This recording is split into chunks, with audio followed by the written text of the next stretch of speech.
Suresh Devnani, who is an author, researcher, a thought leader, a global speaker on resilience, happiness, and well-being. He's going to talk to us about bounce back, okay, through the resilience and breakthrough in the times of change.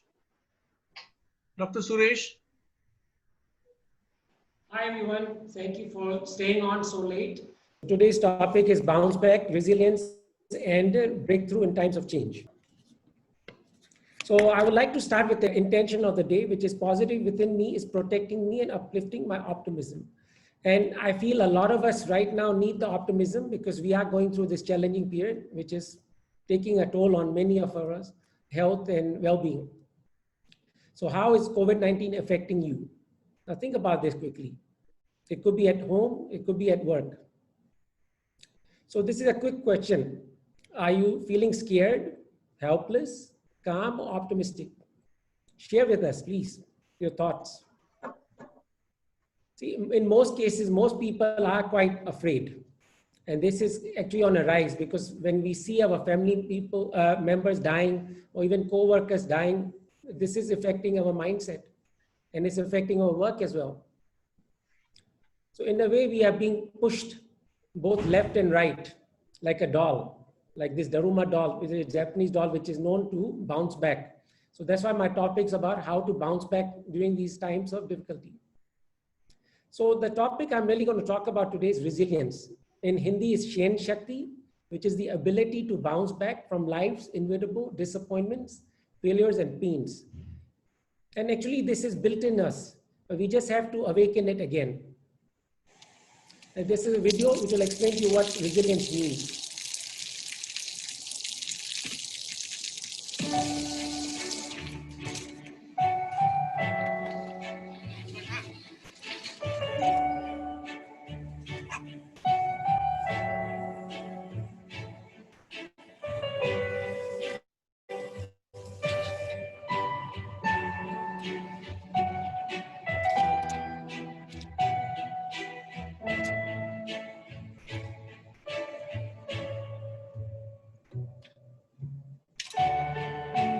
เขาจะได้อะไรถ้าเขาทำแบบนี้ทุกวัน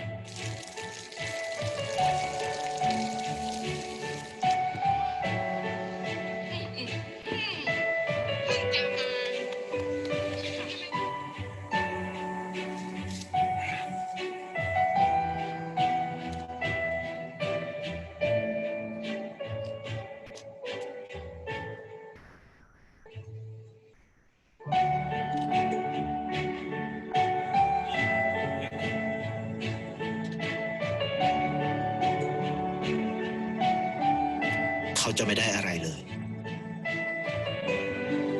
ไม่ได้รวยขึ้นไม่ได้ออกทีวีไม่มีใครรู้จักไม่ได้มีชื่อเสียงที่มากขึ้น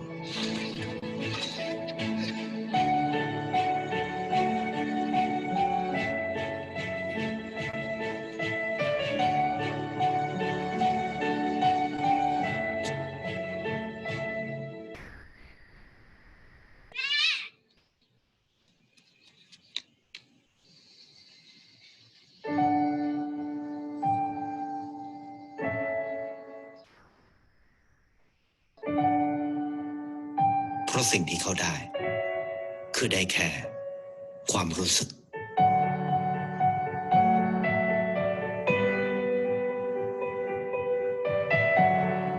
ได้เห็นความสุข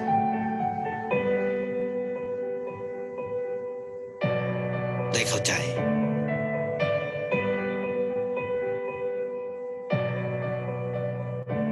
ได้ความรักได้ในสิ่งที่เงินซื้อไม่ได้ได้โลกที่สวยงามกว่าเดิม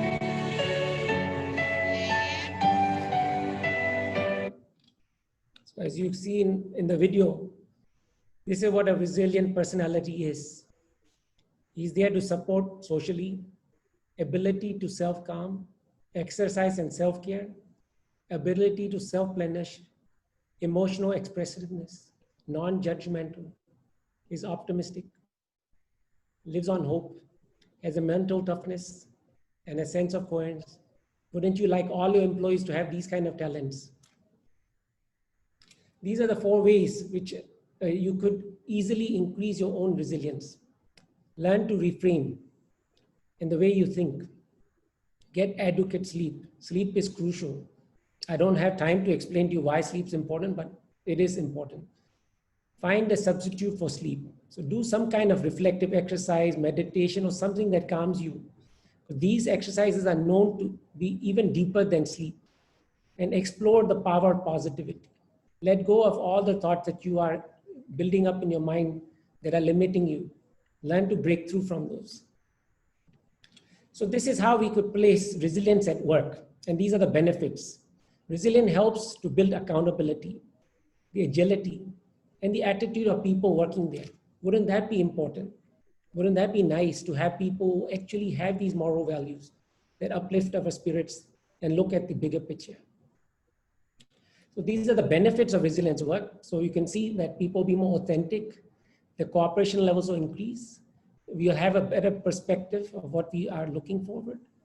It will help us with the calling, manage our stress, and building the right networks which actually allow us to expand and profit more.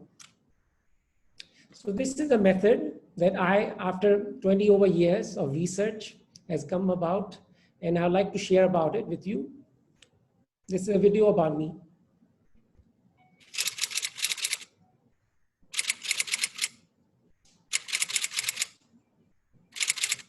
The happy doctor was once a miserable man. This is my story. Like my father, I wanted to build a business empire. And that is exactly what I did. Manufacturing products at a fraction of what other companies were paying. I made millions. I was making more money I knew what to do with. As the numbers in my bank account grew, so did my ego.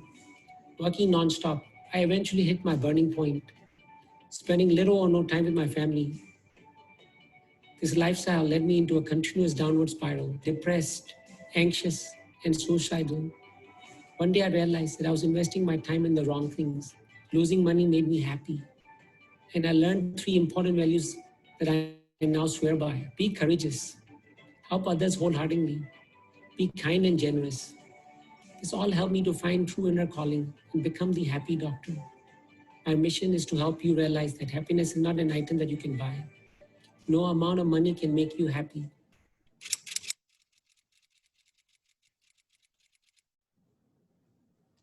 So here's the method. It's called the GATE method, and we're going to unlock it right now for you. The first step is gratitude. The second is acceptance. Third, the truth and empathy. So the framework for happiness and well-being at work requires an enabler, a person who believes. It's allowing policies and programs to take place. An individual is needed who's willing to be a learner, seeker, and willing to practice these ideas and these moral values. So in a way, we are looking at building an optimistic culture and sustainable model. So enabler is believer, policies and programs, provides policies and programs, and the individual is the learner, seeker, and practice. The whole idea is the enabler empowers the individual and then allows the well-being of the employees to grow, improves relationships, and uplifts the purpose. So we have a reason to be together. And effective leaders drive gratitude and appreciation. Here are some ideas that could be implemented today into your work culture. Start sending out handwritten thank you notes to people who are outshining right now during COVID-19. They need to be appreciated and thanked for whatever hard work they are placing on. I know a lot of people who are working past their 12-hour work shifts right now because they have to finish what is required with the limited resources available to them. Recognition is a crucial element here. As former speaker like Kunal also mentioned, recognition is the way forward right now. Understand also what employees really want. It's not only salaries they seek, but what they are seeking for is actually an environment of trust, which is open communications and more revealing and forthcoming. Instead of firing somebody over Zoom, like Ron said earlier, this is not going to help your organization on a long-term basis. We have to be human. If you really have to let go of somebody, have the guts to call them personally and tell them the reasons behind it. And let them know also that if ever in the future there are openings, they will be given priority again to come back in. That's what's required right now. So in embedding a culture of well-being and gratitude, so this is what is required. A balance between work, leisure, rest, and reflection, like how I mentioned earlier. And this is the vision which allows growth and development for not only today, but also for the future. And this is what we call the altruistic culture of altruism. So inspire at work, in society, build a purpose, give them a meaning at work, and also create a society of giving. Now, in a way, we have seen from our own research and all our trainings that we have done in the past, by boosting resilience through diversity, we have seen better decisions and better engagement for up to 87% if there was both cultural, age, gender, and geographic diversity. And what is really needed in an organization is trust. Trust is needed more now than ever before. And it's all about crafting a common vision, which is an open communication channel where it allows feedback and review, even virtually. We could be doing this right now. And this is also suggested that people who are allowed to provide open feedback and communication are stressed 13% less than normal people who are working in normal work environments. And this also allows a 12% increase in engagement. The culture needs to change from the me culture to us, and hopefully eventually move on to the we culture, which is all about oneness and unitedness amongst us. And empathy at work is crucial. It's all about recognizing the emotion perspective, especially during COVID-19. People are stressed, are feeling mental illness and feeling burned out, even though they're working from home, because most people actually like to come to work. Because it's not so easy to work from home, especially if you have full family living with you, making the noises and trying to disturb your work. And have an open, positive communication. This is a crucial element now more than ever before.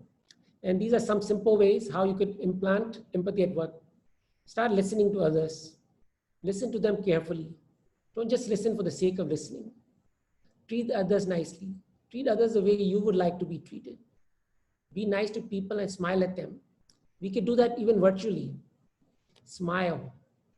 Turn the tables. Put yourself in someone else's shoes before criticizing them or letting them go. Think about it. If you were let go, how would that feel? Our people are looking for someone to step up and lead the way. So be the leader. Stand up. Don't just let go. Don't free them.